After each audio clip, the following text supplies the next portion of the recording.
राम राम। आप सभी के अंदर विराजमान मेरे परम पिता परमात्मा को मेरा कोटि कोटि नमन। हमारा सतगुरु सुखराम जी महाराज के ग्रंथ में गर्भ चेतावनी ग्रंथ चल रहा है।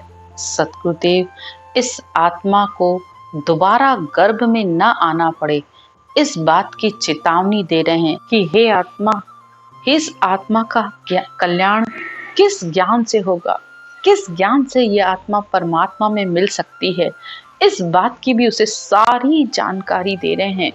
वो सारे ज्ञानों का निचोड़ भी उसे बता रहे हैं और यहाँ तक कि 4 वेद, 18 पुराण, 6 उपनिषद, 9 व्याकरण, इन सारे ज्ञानों की साक्षी भी देकर बता रहे हैं कि सब ज्ञानों का जो सार है, जो निचोड़ है, वो परमात्मा का नाम है, वो ब्रह्म का नाम राम है।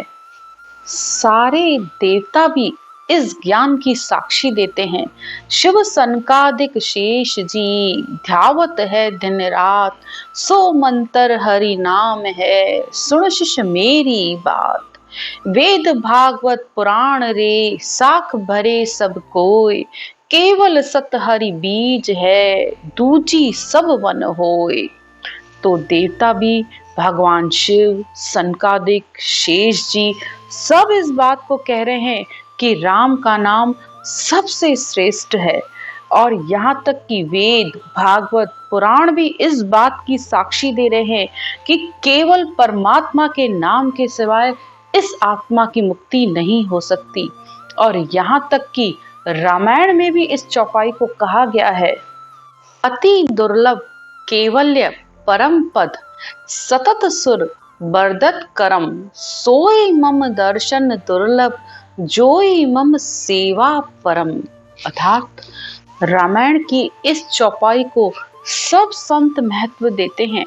कितना साफ शब्दों में रामायण में कहा गया है कि अति दुर्लभ, केवल, परम पद यानी केवल्य यानी मोक्ष, जो मोक्ष का रास्ता है, जो मोक्ष का पद है, वो अति दुर्लभ है, बहुत ही मुश्किल है, जिसे पाने के लिए देवता भी मनुष्य शरीर की इच्छा रखते हैं और रात दिन परमात्मा से आराधना करते रहते हैं।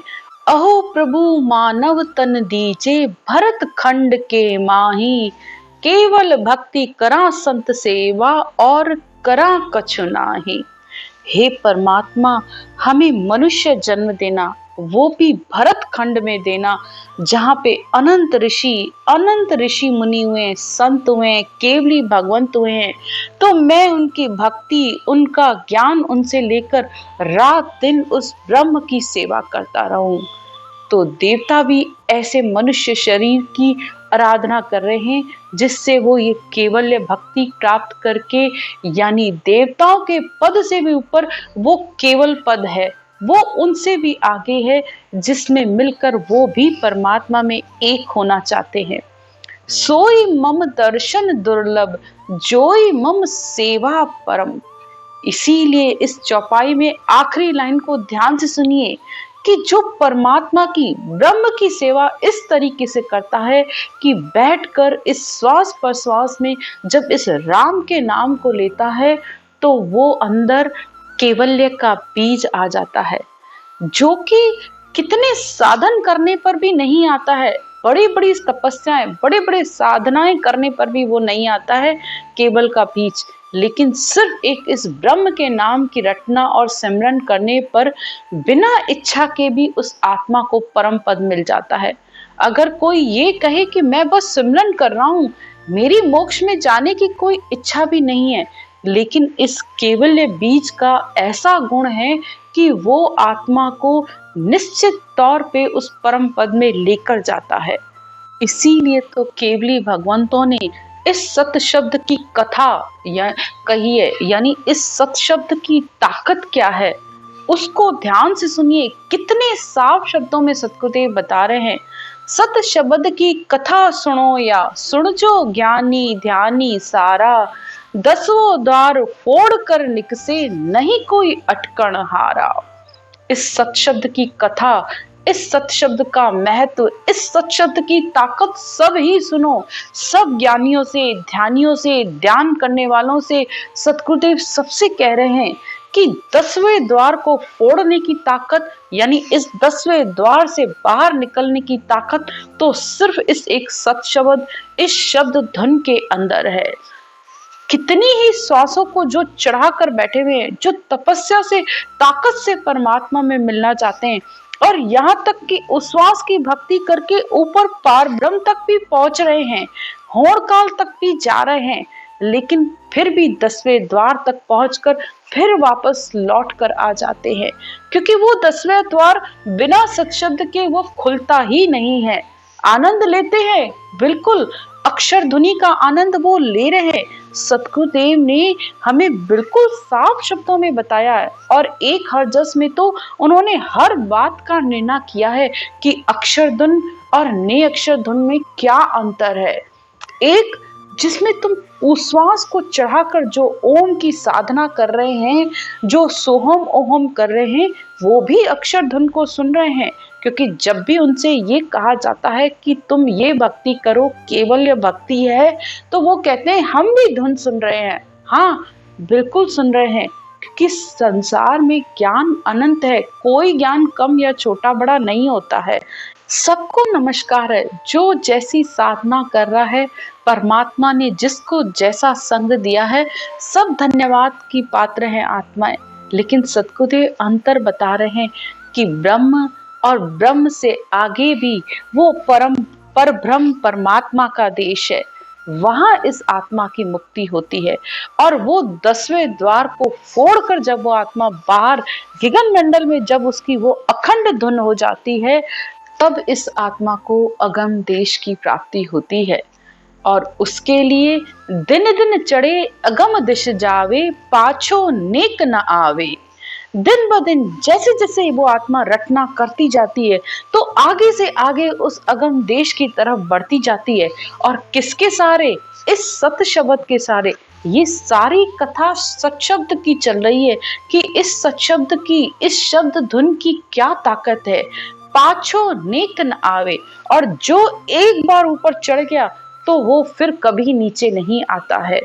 हंस को पकड़ कियो मुख आगे, आत्मा पाछो रोवे। और फिर मन, चित्त, बुद्धि, अहंकार, इंद्रियां, ये सब नीचे रह जाता है, क्योंकि ये आत्मा को अपने साथ ले जाता है। अब आत्मा इस शरीर में किसी का संग नहीं करती है, तो ये सब रोने लग जाते हैं। ये मन को भी रोना आता है, इंद्रियां भी शिथिल हो जाती हैं, शांत हो जाती हैं, मन, बुद्ध, चित्त, ये सब उस परमात्मा की भक्ति में लग जाते हैं। लेकिन सत्शब्द की ताकत से, तो इस सत्शब्द, इस शब्द धुन की ताकत को समझिए। इस तरह सब संतों ने, सब मुनियों ने, सब सिद्ध अवतारों ने इस ज्ञान की साक्षी दी है। मोको सब समझाविया, सतगुरु सिमरत आए, मैं बूझो सब कयो, भरम न राख्यो माय। शिष्य कहता है कि हे सतगुरुदेव, मैंने जो जो आपसे पूछा, आपने मुझे वो सारा ज्ञान समझाया है। आपने ज्ञान को समझाने में किसी भी तरीके की कोई कसर नहीं रखी है। 3 लोक निर्णय किया, भात भात गुरुदेव, तब मेरा मन समझिया, लाग्या ब्रह्म की सेव। हे सतगुरुदेव, आपने 3 लोकों के ज्ञानों का, हर ज्ञान का मुझे निर्णय करके बताया है कि सुगुण ज्ञान क्या है, निर्गुण ज्ञान क्या है, केवल्य भक्ति क्या है, या ब्रह्म भक्ति क्या है, आत्म ज्ञान क्या है, ब्रह्म ज्ञान क्या है। सारे ज्ञानों का निर्णय करके आपने मुझे बताया है, और इस ग्रंथ में हर ज्ञान को समझाया गया है, हर ज्ञान का निर्णय किया गया है कि आप जो भी साधन करते हो, जो भी साधना करते हो, उसके फल स्वरूप आपको क्या प्राप्त होता है, एक एक बात का निर्णय किया गया है। इस बात का धन्यवाद देते हुए फिर वह शिष्य कहता है कि तब मेरा मन समझिया, कि हे सतगुरुदेव, आपने भांति भांति से जब मुझे ये ज्ञान समझाया, तब मेरे मन को ये समझ आई कि लाग्या ब्रह्म की सेव। अब मेरा मन, मेरी आत्मा इस ब्रह्म की सेवा में लग गई, यानी रटना करना और सिमरन करने में ये मन भी इस आत्मा के संग हो गया। आगे सदगुरुदेव कहते हैं, जा दिन सु सुमरन लगा, निश दिन धारो धार, चेतन हुआ पल दोय में, जागी नाड़ विचार। जिस दिन सतगुरुदेव से मुझे ये ज्ञान मिला, या सतगुरु सुखराम जी महाराज अपने लिए भी कह रहे हैं कि जिस दिन मुझे मेरे सतगुरुदेव से ज्ञान मिला, बीरमदास जी से, उस दिन मैंने धारो धार इस रटना को किया, तो 2 पल में ही ये सत शब्द जागृत हो गया।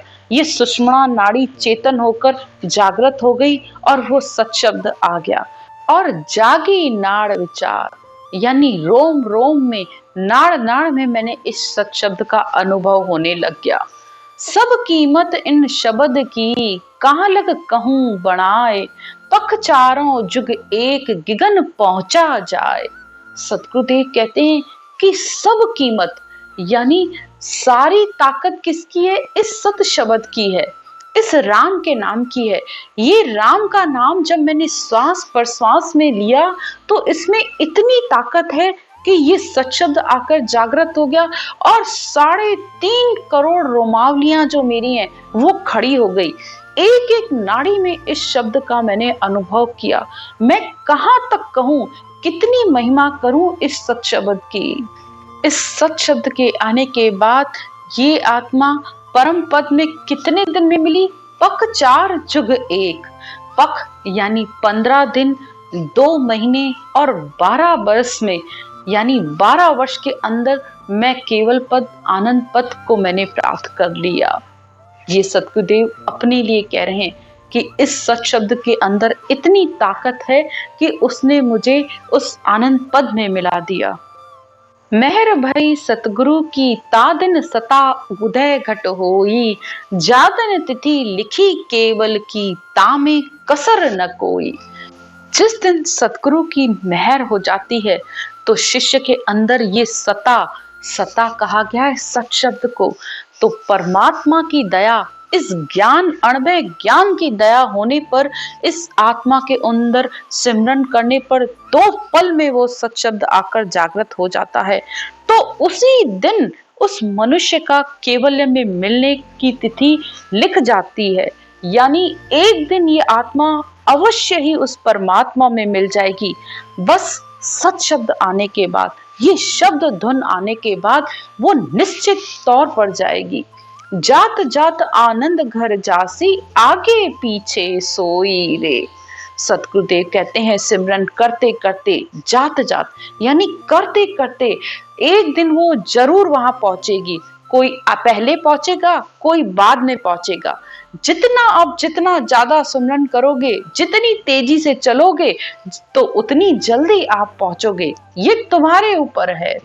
मिनखा दे बिना और दे ही रे, ओ हंस धरे न कोई। और अगर किसी की भक्ति अधूरी छूट जाती है तो निश्चित तौर पर उस आत्मा को मनुष्य जन्म मिलेगा, वो और कोई देही धारण करेगा ही नहीं। उसे वैसे ही संत मिलेंगे, वैसा ही ज्ञान मिलेगा, उसे आसपास का वातावरण भी वैसा ही मिलेगा और उसकी केवल भक्ति पूरी होगी। वो आत्मा निश्चित तौर पे आनंद पद में जाकर मिलेगी। कितना साफ शब्दों में सतगुरुदेव ने हमें समझाया है। और आज के ज्ञानी कहते हैं कि मैं कराऊंगा तो सत शब्द आएगा, मैं ज्ञान बताने वाला हूँ, मैं सतगुरु हूँ। अरे वो परमात्मा है। औधाधारी संतों के ज्ञान के बिना कैसे कर ये सत शब्द आ सकता है? सुमरन भी तुम्हें करना है, भक्ति भी तुम्हें करनी है, रटना तुम्हें करनी है, परमात्मा में तुम्हें मिलना है, तो सामने वाले को नमस्कार है कि भाई, लेकिन सतगुरु की पदवी उसे नहीं है। सतगुरु की पदवी भी तो औधाधारी संत कोई होती है, जो कि इस समय सतगुरु सुखराम जी महाराज के ग्रंथ को है। इस बात को आप अच्छे से समझ लीजिए। जब तक आपके अंदर सत शब्द नहीं आ रहा है तो आप मान के चलिए कि आपके अंदर किसी न किसी बात की कमी कसर है। जब आप इस सुखराम जी महाराज के ज्ञान का शरणा लो और फिर बैठकर सिमरन करो, तो वो निश्चित तौर पर वो आएगा आपके अंदर। बात मैं ऐसे ही नहीं कहती हूँ बार बार, मैं खुद का अनुभव कहती हूँ। 5 साल तक सत्संग सुनते रहे, रात दिन रटना करते रहे, इतनी सिमरन की सुबह रात जाग जाग के भी सिमरन किया होगा, लेकिन तिल मात्र भी इस सत्शब्द के दर्शन नहीं कर पाए। जिस दिन पता चला कि भाई सदगुरु का औदा तो इस केवल्य ज्ञान को है, इस ज्ञान को सदगुरु मानकर सुखराम जी महाराज को गुरु का नमन करके जब आप इसका शरणा लेते हो तो वो 2 पल में आकर जागृत हो जाता है। और ये बात मैंने अपने अनुभव से सीखी है, क्योंकि हमें तो सिर्फ इतना ही पता था कि जिसने सिखाया है वो ही गुरु। ये पता ही नहीं था कि औदाधारी सदगुरु कहते किसे हैं, औदा क्या होता है, ज्ञान क्या होता है, कुछ भी हमें समझ नहीं थी। इस ज्ञान को पढ़ते भी थे, सुनते भी थे, तब भी नहीं समझ में आता था। लेकिन जिस दिन ये पता चला कि औधा इस समय इनको मिला हुआ है, इनका शरणा लो, तो ज्ञान पढ़ते पढ़ते सुनते सुनते ये बुद्धि पर आने लगा है। अब 5-10 साल हुए हैं कि इस ज्ञान की इतनी समझ आने लग गई है, तो ज्ञान का ही शरणा लेना पड़ता है, तभी भक्ति आगे बढ़ती है। और धन्यवाद है उन संतों का, भाई जी का, जगदीश भाई साहब का, जिन्होंने हमें इस बात को बार बार समझाया कि भाई इस समय इस केवल्य ज्ञान को औदा मिला हुआ है, इसका शरणा लो। आगे सतगुरुदेव कहते हैं, जब हम चढ़ा आसमान में देखो जुग विचार, सब नर बुआ जात है मोह माया की लार। अब सतगुरुदेव कहते हैं कि जब मैं उस पद आनंद पद में पहुंचा तो मैंने नीचे देखा कि सारा संसार मोह और माया में ही फंसा हुआ है। इतनी हमको सूझगी अरस परस दिल माए, बिन भक्ति जुग जीव सब नरक कुंड में जाए। जब अंतर में उस परमात्मा के दर्शन किए तो इतनी तो समझ आ गई, और बहुत अच्छे से ये समझ में आ गया कि बिना भक्ति के सारा संसार उस नरक कुंड में जा रहा है। सुन लीजो नर नार सब मैं कहूँ दुख लगाए, हरि लेखा जब मांग सी कहाँ कहोगे जाए। सदगुरुदेव कहते हैं कि मैं बहुत दुख के साथ कहता हूँ कि सभी सुनो कि परमात्मा के जब दरबार में जाओगे तो क्या परमात्मा को जवाब दोगे? वो जब तुमसे हिसाब मांगेगा कि तुम संसार में क्यों गए थे, क्या करके आए हो, तो वो हिसाब मांगेगा तो तुम्हारे पास क्या जवाब होगा? जिन कारण हरि भेजिया दीवी मिनखा दे, सो बाता क्यों भूल गया या मुख पड़सी के। जिस काम के वास्ते मनुष्य शरीर तुम्हें मिला, परमात्मा ने तुम्हें संसार में भेजा, उन सारे कौल वचनों को तुम भूल गए, तो हे मनुष्य तुम्हें धिक्कार है, तुम्हें सब कुछ सहना पड़ेगा। उस धर्मराय के दरबार में क्या अपना मुंह दिखाओगे, क्या जवाब दोगे तुम? धर्मराय दरबार में तोय सुनाया बैण, सो बायक जड़ भूल के क्यों रहे हो केण। सतगुरुदेव आत्मा से कह रहे हैं कि हे आत्मा, तुमने धर्मराय के दरबार में वादे किए थे कि मैं, हे परमात्मा, अब के मुझे इस संसार में भेजो, मैं सिर्फ तुम्हारी भक्ति करूंगा, तुम्हारा नाम लूंगा, लेकिन तुम उन सारे वादों को भूल गए। तो इस आत्मा ने कौन से वादे किए थे परमात्मा से, इसकी ज्ञान चर्चा हम कल करेंगे। आज की चर्चा यहीं तक। राम राम।